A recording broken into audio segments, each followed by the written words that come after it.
একটি হাদিসে রাসূল সাল্লাল্লাহু আলাইহি ওয়াসাল্লাম এমন এক সময়ের কথা বলেছেন, যে সময়ের লক্ষণ আজ আমাদের চারপাশে স্পষ্ট দেখা যাচ্ছে। আর সবচেয়ে ভয়ের বিষয় হলো, অনেক মানুষ বুঝতেই পারছে না তারা কত বড় ফিতনার মধ্যে আছে। রাসূল সাল্লাল্লাহু আলাইহি ওয়াসাল্লাম বলেছেন, কিয়ামতের আগে অজ্ঞতা বৃদ্ধি পাবে, ফিতনা ছড়িয়ে পড়বে। আজ একটু চারপাশে তাকিয়ে দেখুন, মানুষ আগের চেয়ে বেশি কানেক্টেড, কিন্তু আল্লাহর সাথে সম্পর্ক আগের চেয়ে দুর্বল।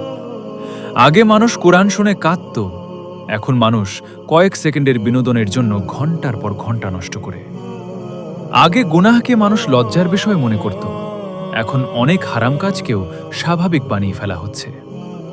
রাসূল সাল্লাল্লাহু আলাইহি ওয়াসাল্লাম আরও বলেছেন, এমন সময় আসবে যখন মানুষ সকালে মুমিন থাকবে আর সন্ধ্যায় ঈমান হারিয়ে ফেলবে। কারণ ফিতনা মানুষের হৃদয়কে ধীরে ধীরে দুর্বল করে দেয়। আজ সোশ্যাল মিডিয়া, হারাম সম্পর্ক, মিথ্যা, গীবত, অশ্লীলতা সবকিছু এত সহজ হয়ে গেছে যে মানুষ বুঝতেই পারছে না কখন হৃদয় কালো হয়ে যাচ্ছে। কিন্তু আল্লাহর রহমত এখনো খোলা আছে। যত বড় গুনাহি হোক, সত্যিকারের তাওবা করলে আল্লাহ ক্ষমা করেন। হয়তো এই ভিডিওটাই আপনার জন্য একটি স্মরণ করিয়ে দেওয়া। হয়তো আল্লাহ আপনাকে আজ ফিরিয়ে আনতে চান তার পথে। তাই আজ থেকেই চেষ্টা করি 5 ওয়াক্ত নামাজ ঠিক করার, কুরআন পড়ার, হারাম থেকে দূরে থাকার এবং আল্লাহর সাথে সম্পর্ক শক্ত করার।